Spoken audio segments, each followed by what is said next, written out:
Ini baru sekarang saya lihat ada anak bimbingan skripsi berkelahi sama pembimbingnya.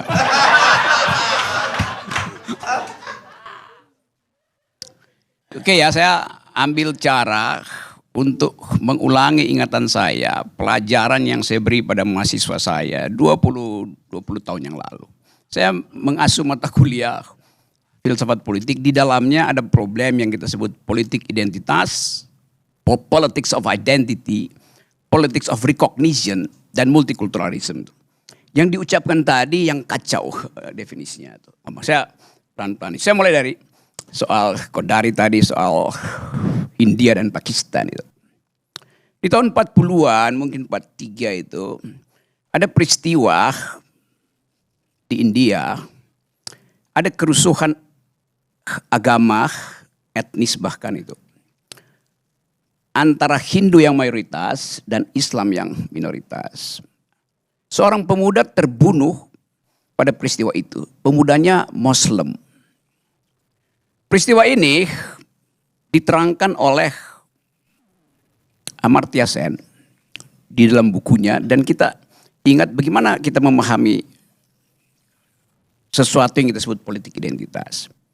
Tokoh ini dia udah 3 hari ada di dalam rumahnya bersama istrinya dan seorang bayi, keluarga Muslim, warga negara India. Dia nggak bisa keluar rumah karena dikepung oleh radikal Hindu. Bayangkan situasi itu. Dia miskin. Padahal bayinya perlu susu. Lalu dia ambil risiko. Dia keluar rumah. Dia diuber oleh mayoritas Hindu. Lari ke sebuah rumah tetangga.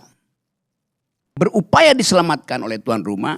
Tapi dia tewas oleh massa yang brutal dari radikal Hindu itu. Dia tewas di situ. Pertanyaan saya, dia tewas karena Muslim atau tewas karena miskin? Dari. Kamu kan anak bimbing, jadi saya lagi uji. Dia tewas karena Muslim atau karena dia tewas karena miskin? Saya enggak.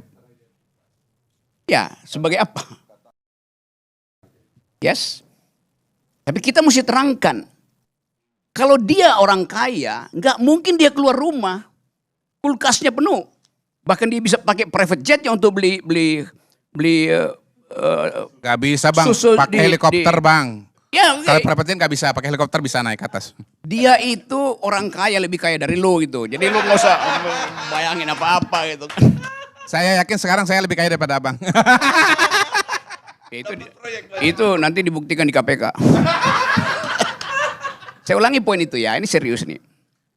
Karena status sosialnya miskin, dia ambil risiko. Dia mati karena dia miskin. Bukan karena agama, dia mati. Memang orang sebut itu urusan agama. Tapi kalau dia minoritas dan kaya, dia selamat. Indonesia juga begitu. 98 banyak minoritas yang kaya selamat kabur dari kerusuhan 98. Jadi ada variabel lain di situ. Bukan sekedar variabel ras segala macam, ada variabel kelas di situ.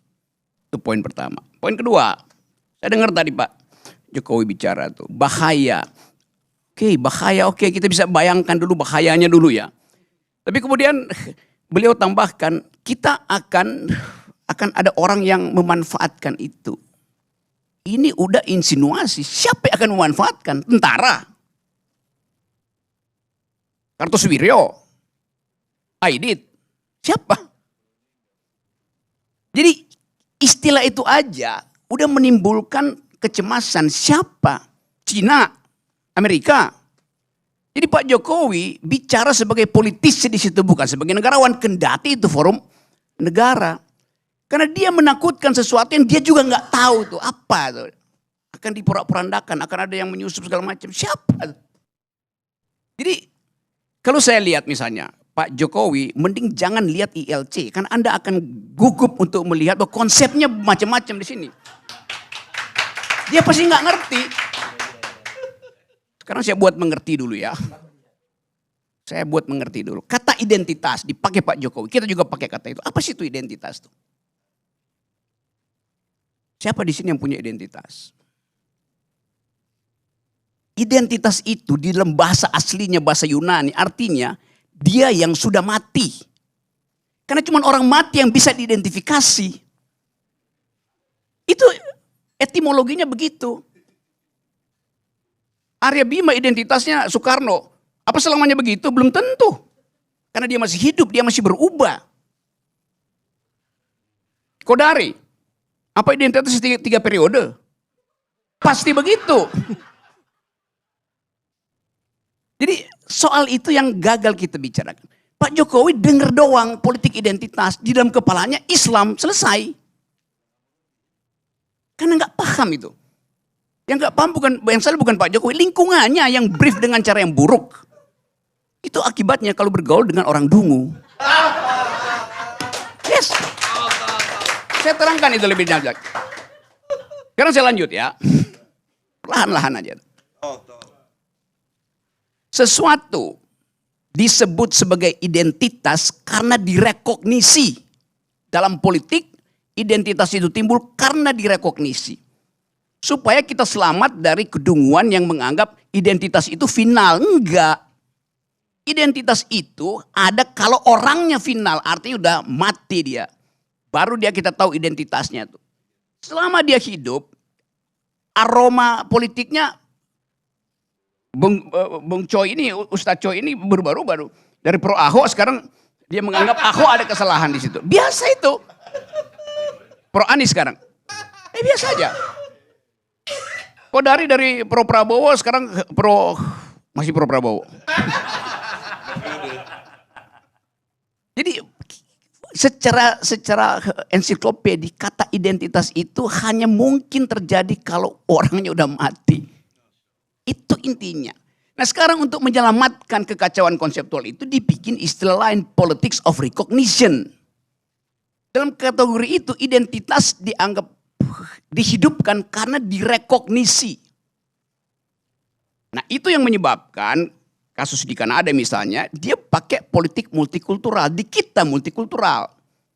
Tetapi mesti diingat, sesuatu disebut multikultural kalau dia punya efek elektoral, hanya itu. Intinya tuh. Kalau Anda punya identitas sesuatu nggak punya efek elektoral, nggak akan disebut sebagai politik multikultural. Baca Wilkim Lika, baca Charles Taylor segala macam. Itu pentingnya baca, jangan kerja aja.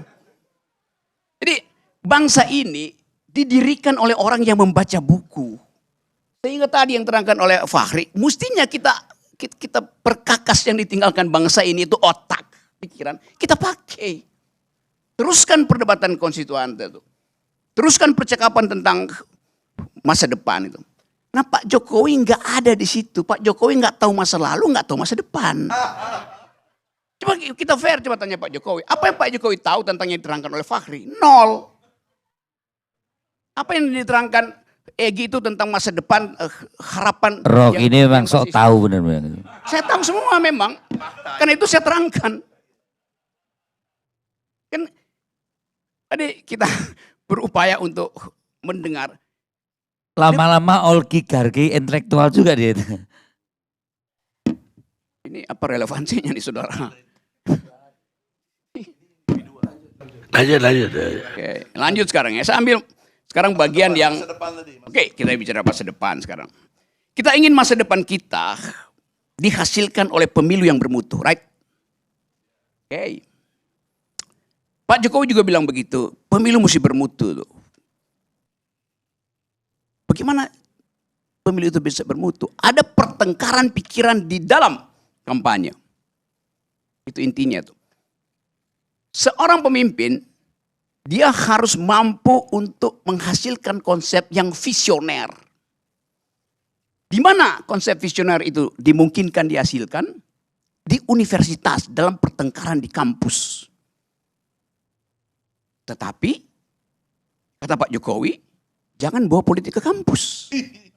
Dia nggak ngerti masa depan artinya. Masa depan itu ada gagasan, pikiran. Kampus dilarang untuk memperdebatkan politik. Lalu di mana kualitas perdebatan itu? Nggak ada. Satu poin ya. Poin kedua. Seorang tidak cukup dia punya intelektualitas, dia juga punya moralitas itu. Di mana bagian itu diuji? Ya di rumah ibadah.